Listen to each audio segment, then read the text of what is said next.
जो कर्नल चैटर्जी ने मुझे एक बात और बताई थी कि उनके पास ये रुद्राक्ष आया कहाँ से, तो वो दिव्याभा में उसका वर्णन नहीं है, पर मैं बता देता हूँ आपको। हुआ यूं कि कर्नल चैटर्जी उन दिनों गुवाहाटी में पोस्टेड थे, और चंडीगढ़ से गुरुजी से मिलने के बाद जो है वो गुवाहाटी चले गए थे, और वहां पे उनका ट्रांसफर हो गया था, क्योंकि कर्नल चैटर्जी ने गुरुजी को कहा था कि गुरुजी मुझे माँ के पास जाना है, और वो आद्या शक्ति की पूजक, रोज उनकी पूजा किया करते थे। और जब वहां पे वो पहुंचे तो एक दिन जो है वो कामाख्या मंदिर में गए, और वहां पे जो है वो बैठे हुए थे, तो थोड़े के बाद वहां पर एक संत आए, साधु संत जैसे बोलते हैं, तो उनसे उनका वार्तालाप होता रहा काफी देर तक। फिर उन साधु संत ने उनको निकाल कर वो एक मुखी रुद्राक्ष जो है वो उनको दिया। तो इस प्रकार से उनके पास जो है वो एक मुखी रुद्राक्ष आया था। और इसके बारे में, एक मुखी रुद्राक्ष के बारे में आपको बता दूं कि बहुत ही मुश्किल से मिलता है, इतना सरलता से नहीं मिलता। और इसी प्रकार से एक जो अन्य सत्संग है दिव्य आभा में, जिसे आपने देखा, शायद भूल गए कि पंजाब हाई कोर्ट के जस्टिस हुआ करते थे, शायद चीफ जस्टिस थे, अमरबीर सिंह गिल। तो एक दिन वो अखबार में जो है देख रहे थे, इंदिरा गांधी की फोटो थी, तस्वीर थी, जिसमें उन्होंने देखा कि इंदिरा गांधी ने एक रुद्राक्ष धारण किया और पहना हुआ है गले में। तो मन ही मन उनके मन में आया कि क्या मुझे भी कहीं से ऐसा रुद्राक्ष मिल सकता है। और ये विचार मन में आया, और उसके बाद जो है वो भूल गए, उसके बारे में याद नहीं रहा उनको। तो करीब एक महीने के बाद जो है वो गुरुजी से मिले, तो गुरु ने कहा तेनू कुछ चाहिए? तो उन्होंने कहा नहीं गुरुजी, आपका आशीर्वाद चाहिए, मुझे तो कुछ भी नहीं चाहिए, आपका आशीर्वाद है, आपका हाथ जो है सिर पे है, वो सबसे बड़ी चीज है। तो गुरु जी कहा नहीं नहीं, कुछ तो चाहिए तुझे। तो उन्होंने कहा नहीं नहीं गुरुजी, मुझे कुछ नहीं चाहिए, मुझे आपका आशीर्वाद ही बस, कृपा दृष्टि आपकी बनी रहे, वो सबसे बड़ी चीज है। तो गुरु ने उसी समय जो है अपने हाथ से प्रकट करके एक रुद्राक्ष जो है उनके हाथ में दिया, ये पकड़, यही चाहिए था ना। इस प्रकार गुरु जी, तो इस प्रकार जो है उन अंकल के पास भी रुद्राक्ष की पहुंचा। अब रुद्राक्ष के बारे में शिव पुराण में बहुत सुंदर वर्णन किया हुआ है, और उसे दोहराने का वो आवश्यकता नहीं है कि हर एक कितने मुख का रुद्राक्ष होता है, और कितने का क्या क्या लाभ उसके होते हैं, क्या क्या फल होता है। पर जो मेरे मन में आया वो मैं थोड़ा सा आपके साथ बांट लेता हूं, कि रुद्राक्ष जो है वो जो है मनुष्य और ईश्वर के बीच में एक जैसे पुल होता है, वो पुल है, उसको उसके साथ जो है उसकी समता की गई है, कि वो पुल है बिटवीन मैन एंड गॉड। तो और रुद्र जैसे आप जानते हैं संहार करता है, जब सृष्टि का संहार करना होता है तो रुद्र का अपने उसमें आ जाते हैं और वो ही संहार करते हैं, किंतु ऐसा नहीं है। ऋग्वेद के अनुसार जो है रुख द्रव्यति इति रुद्र, रुख जो है वो मिजरी को कहते हैं, दुख को कहते हैं, कलह को कहते हैं, जो मन में जो अवांछित तत्व जो है जो जीवन में रहते हैं, उन सबको रुखों की रुख के श्रेणी में आते हैं। और द्रव्यति जो है जो मतलब समाप्त कर दे, द्रवित, द्रवित आपने सुना होगा, द्रवित जो है वो कोमलता वगैरह के जो समाप्त कर दे, इरेडिकेट कर दे, जो रिमूव कर दे, उसे द्रवित कहते हैं। वो करुणा का भाव है, वो कोमलता का भाव है।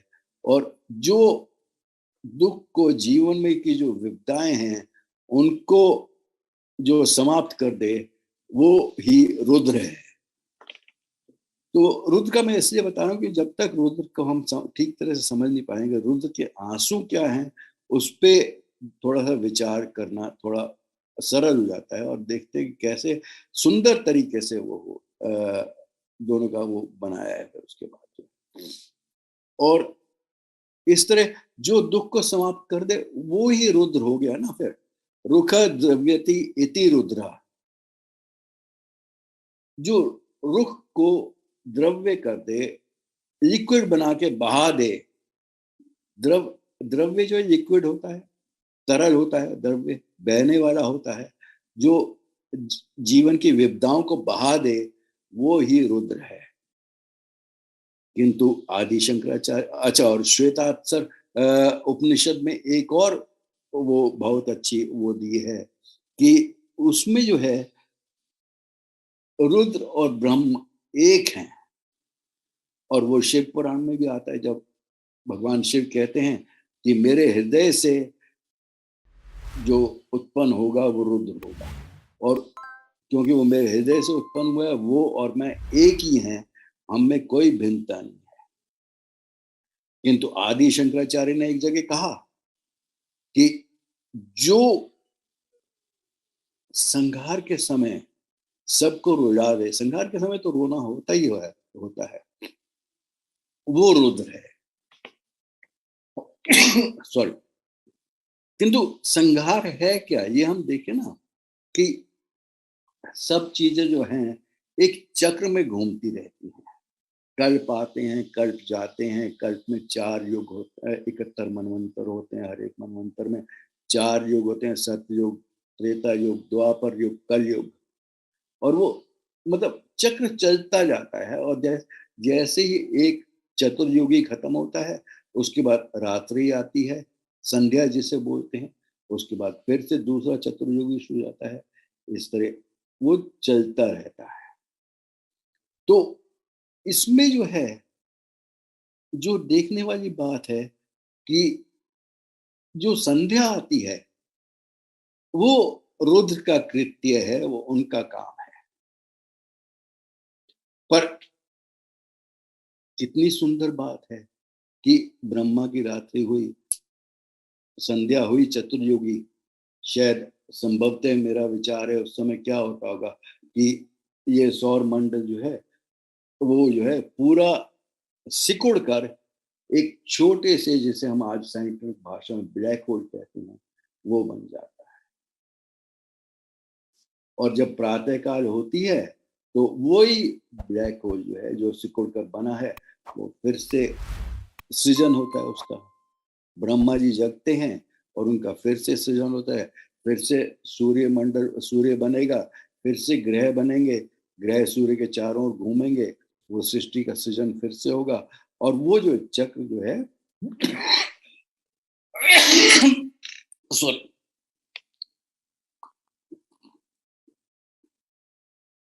लगातार चलता रहता है उसमें जो है। अतः रुद्र जो है वो संहार करता नहीं है। वो जो है उनको देखने वाली बात है कि उनका जो सृष्टि का जो चक्र है, जो संध्या का वक्त होता है या ब्रह्मा की रात्रि का वक्त होता है, उस समय जो है वो जो है सृष्टि को कंप्रेस करके और उसके बाद उसका फिर से सृजन करते हैं, ब्रह्मा जी करते हैं। पर उसका दिशा दर्शन कौन करते हैं, मार्गदर्शन कौन करते हैं? मार्गदर्शन तो स्वयं सदाशिव करते हैं, महाशिव करते हैं, जो कि हमारे गुरु जी हैं। तो उन्होंने तो ये चक्र बना दिया बिकॉज ये चलता रहना चाहिए और ये होना चाहिए। पर जब सृजन होता है तब क्या होता है? चेतना का जागरण होता है। चेतना जो है अंतर चक्षु हैं जो कि खुल जाते हैं जब दिव्य चेतना प्राप्त होती है। और ईश्वर के बिना जो है वो दिव्य चेतना प्राप्त नहीं हो सकती। और उसी समय जो अश्रुधारा निकलती है वो जो है खुशी का आभास होता है जब हम दिव्य के साथ जो है एक साथ हो जाते हैं, चाहे वो हमारा इस चतुर्युगी का कोई समय हो या वो रात्रिकालीन समय हो, संध्या का समय हो। क्योंकि चेतना जो है वो परम आनंद लाती है, वो आभार लाती है, वो प्रेम का भाव लाती है, वो सामिप्य का भाव लाती है, जो गुरु जी के साथ, जो शिव के साथ होता है। अब वेदों में जो है रुद्र का जो है जब उनका वर्णन किया गया है तो ये भी कहा गया है कि जो हमारी सृष्टि है उसमें कई प्रकार की वायु हैं। तो इंटरस्टेलर मतलब ग्रहों के बीच में जो है, जो बहती है, वो रुद्र का रूप है। रुद्र ही उसके प्रवर्तक हैं, वो ही उसको उसके संचारक हैं, वो ही उसको कंट्रोल करते हैं।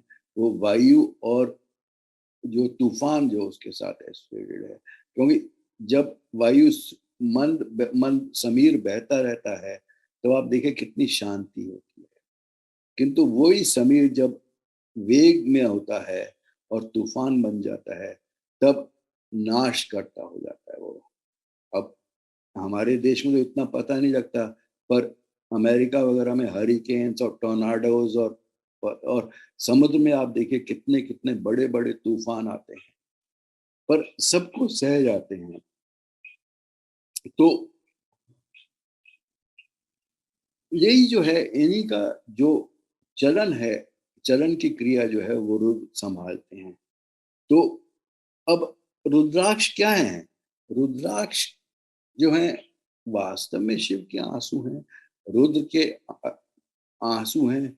वो रुद्राक्ष जो है वृक्ष बन गया और वो वृक्ष के रूप में हमें मिला है, प्राप्त हुआ है। और वो आज फिलीपींस और साउथ ईस्ट एशिया से लेके हिमालय के जो फुटेल्स हैं, जो तराई का इलाका है और 2000 मीटर की ऊंचाई तक हर जगह मिलते हैं रुद्राक्ष। पर बहुत सावधानी करनी पड़ती है क्योंकि इनका जो है फेक रुद्राक्ष जो हैं वो बहुत मिलते हैं। उसके बारे में मैं थोड़ी देर में आऊंगा, पर उससे पहले जो है ये रुद्राक्ष करते क्या हैं? रुद्राक्ष जो हैं वो जितनी भी नकारात्मकता है सृष्टि में उसको जो है वो हर लेते हैं। देखिए हर जो है शिव को हर कहा गया है, रुद्र को हर कहा गया है कि वो नकारात्मकता पूरी जीवन की जो नकारात्मकता है, सृष्टि में जो नकारात्मकता फैली हुई है उसको हरने का काम कर रहे हैं, उसको एब्जॉर्ब करने का काम कर रहे हैं, जिससे कि जितनी भी सकारात्मकता है वो बनी रहे, ऊर्जा बनी रहे, शक्ति सबको मिलती रहे और अंततः शांति और सामंजस्य सब जगह बना रहे। पर कर्मों का प्रभाव भी इसमें आ जाता है मनुष्यों के, जिससे नकारात्मकता जो है वो बढ़ती घटती रहती है और वो देश काल के अनुसार जो है वो चलता रहता है चक्र जो है। तो इस प्रकार से रुद्र जो है उसको संभाल रहे हैं। सॉरी। और उन्होंने जो है एक सुरक्षा कवच बनाया हुआ है रुद्र ने। रुद्राक्ष जो है सुरक्षा कवच बन जाता है। कितना सुंदर भगवान शिव ने एक चीज दी इस मनुष्य जाति को कि वो जो है सृजन दिखाते हैं। मतलब किस प्रकार से, जिसे बोलते हैं, क्योंकि रुद्राक्ष बीज है, वो कभी नष्ट नहीं होता, वो तो सृजन करता है। और ये सृजन करता जो है वो सुरक्षा कवच जो है वो प्रदान करता है, ऊर्जा प्रदान करता है, एकाग्रता प्रदान करता है, शांति प्रदान करता है, सामंजस्य प्रदान करता है, मनुष्य भाव प्रदान करता है, करुणा प्रदान करता है। क्यों? अक्षु है, जल है, वो बह रहा है, वो, और जो चीज, अब देखिए सॉलिड और लिक्विड में मतलब जो ठोस है और जो तरल है, फर्क क्या है? तरल जो है फटाफट सबके पास पहुंच जाता है, ठोस जो है वो इतनी जल्दी नहीं पहुंच पाता। किंतु इससे जो है, रुद्राक्ष से जो है वो सबके पास जो है वो एनर्जी, ऊर्जा, शांति, सामंजस्य, सुरक्षा सबको प्रदान करता है।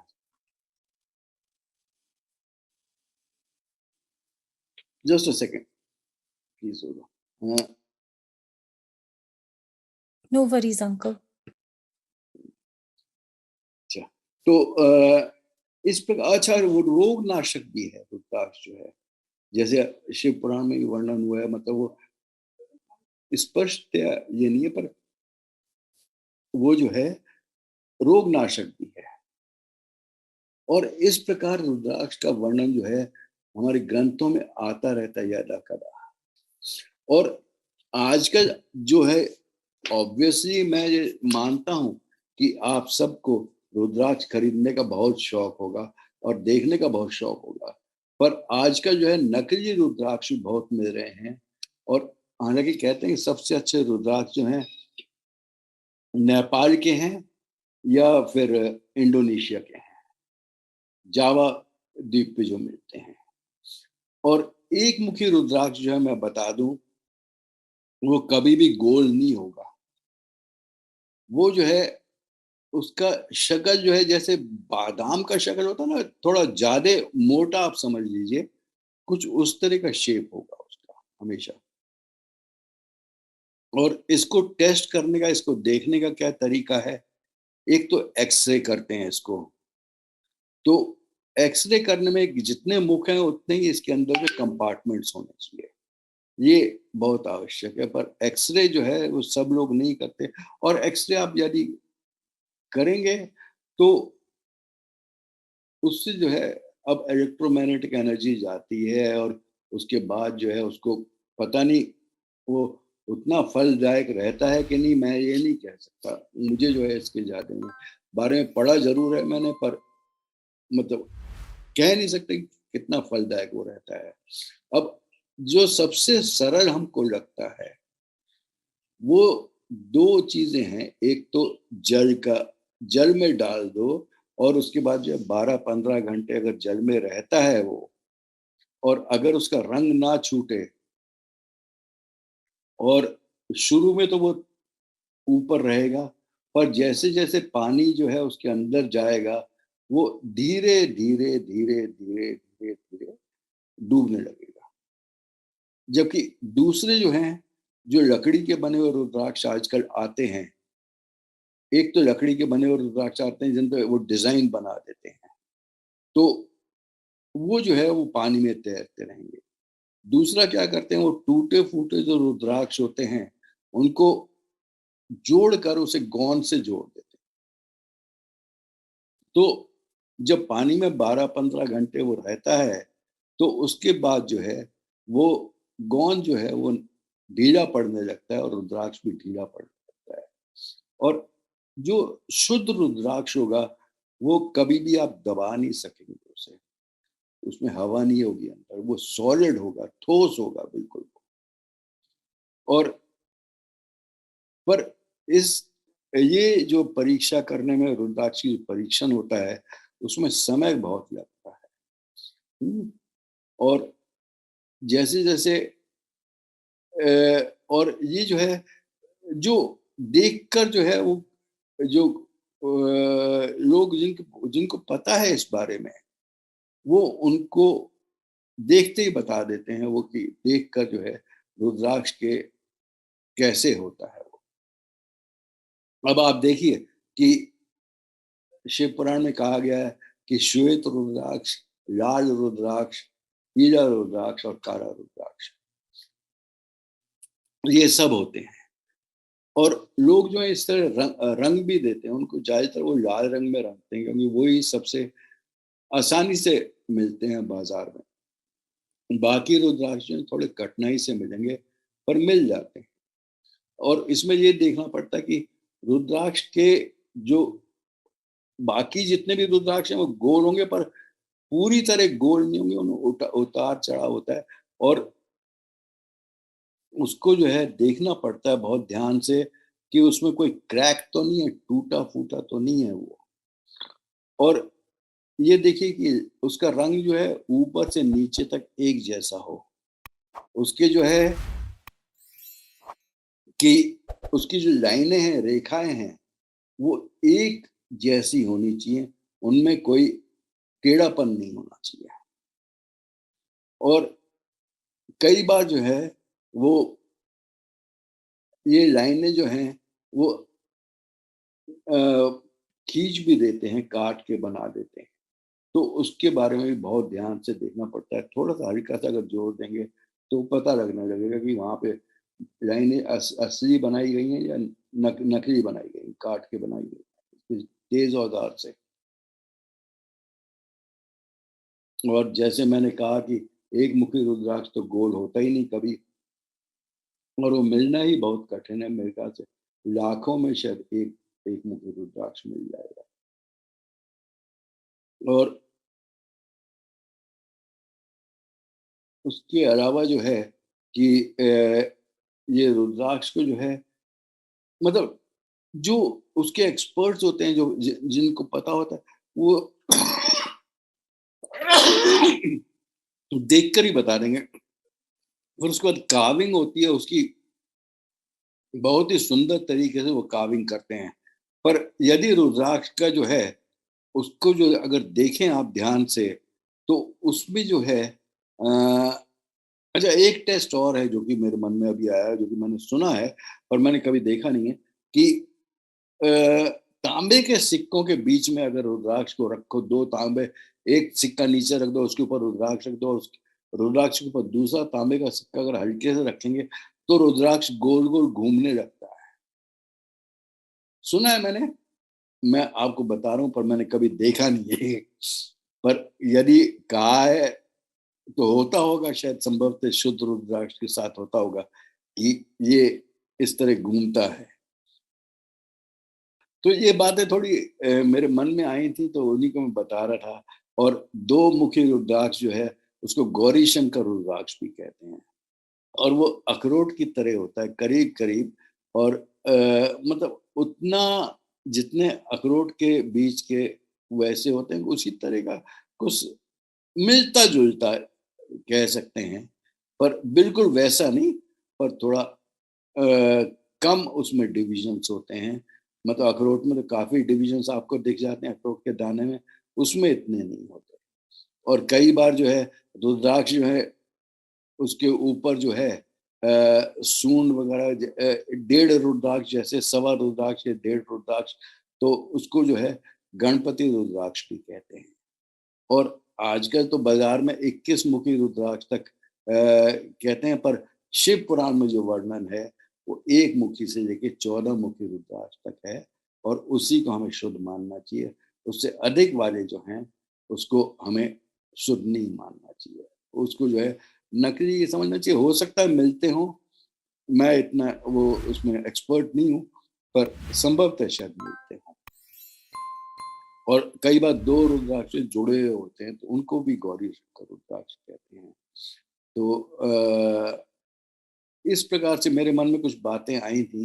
ये तो मैंने सोचा कि आपके साथ मैं बाँट लूँ, जिससे आपको भी पता लग जाए इसके बारे में। पर इसके बारे में जब तक कोई एक्सपर्ट ना हो, प्लीज़ अपने, हो सकता है आप अपने पैसे ही वेस्ट कर दें। क्योंकि आजकल जो है नकली बनाने में बहुत लोग एक्सपर्ट हो गए हैं। तो ये थोड़ा विचार कर लीजिए।